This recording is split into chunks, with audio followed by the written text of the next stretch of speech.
लखनऊ में रविवार को अक्सर प्रतियोगी परीक्षाएं होती हैं, लेकिन यहाँ पर बस ड्राइवरों और कंडक्टरों की हड़ताल की वजह से आम लोगों के साथ साथ जो छात्र परीक्षा देने जा रहे थे उन सबको परेशानी हुई। दरअसल जो संविदा पर भर्ती ड्राइवर कंडक्टर रहे उनकी ये हड़ताल थी, क्योंकि अब ये फैसला किया गया है कि उन्हें प्राइवेट ऑपरेटरों के हवाले किया जाएगा। ऐसे में जो कंडक्टर हैं वो सवाल पूछ रहे हैं कि अगर ऐसा ही करना था तो फिर संविदा पर भर्ती ही क्यों की गई।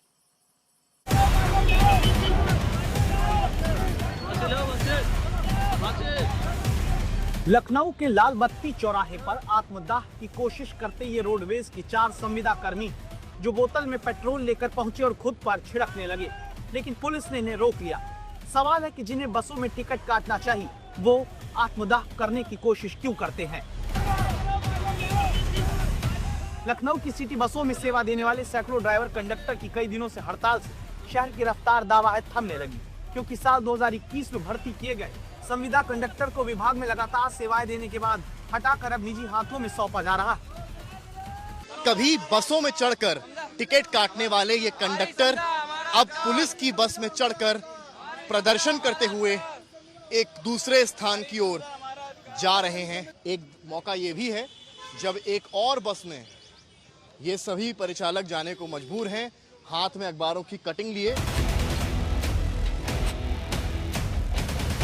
आरोप है कि अधिकारियों की मिलीभगत से कर्मचारियों को विभाग से बाहर कर निजी कंपनियों के हवाले करने की योजना बनाई जा रही है। इन लोगों का कहना है कि अगर विभाग को काम नहीं करवाना था तो फिर भर्ती क्यों की गई, अखबार में खबर क्यों छापी गई।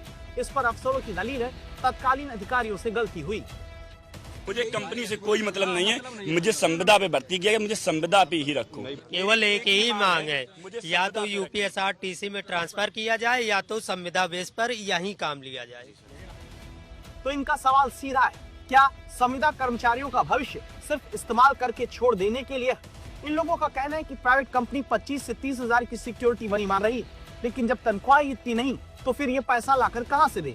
चौंकाने वाली बात यह कि अधिकारियों को भी इस बारे में कोई जानकारी नहीं। बट हम लोगों ने तो ये कंपनी के थ्रू पहले ही से कर रखा था, बट वो जो उस तत्कालीन एमडी थी ये उनकी गलती थी। ठीक है, अभी सिक्योरिटी की बात रही तो हम लोग 5000 ही अभी हम लोगों ने हमने बोला है, बट जो 30,000 आप बता रहे हैं ये मेरे नॉलेज में नहीं है, उसको हम देखेंगे। बट हम लोग यही चाहते हैं कि लोग आ जाएं। पहली प्रायोरिटी है कि कंपनी की जो ऑलरेडी काम कर रहे हैं हम उन्हीं को प्रायोरिटी देंगे, वो आएंगे, उसके बाद से जो भी वैकेंसी क्रिएट होगी तब भर्ती की जाएगी। इस मामले में परिवहन विभाग का कहना है कि राज्य के जिन भी जिलों में सिटी बस चल रही है वहां सभी प्राइवेट कंपनियों को टेंडर दिए गए। सिर्फ लखनऊ में ये प्रक्रिया नहीं थी जिसे अब लागू कर दिया गया है।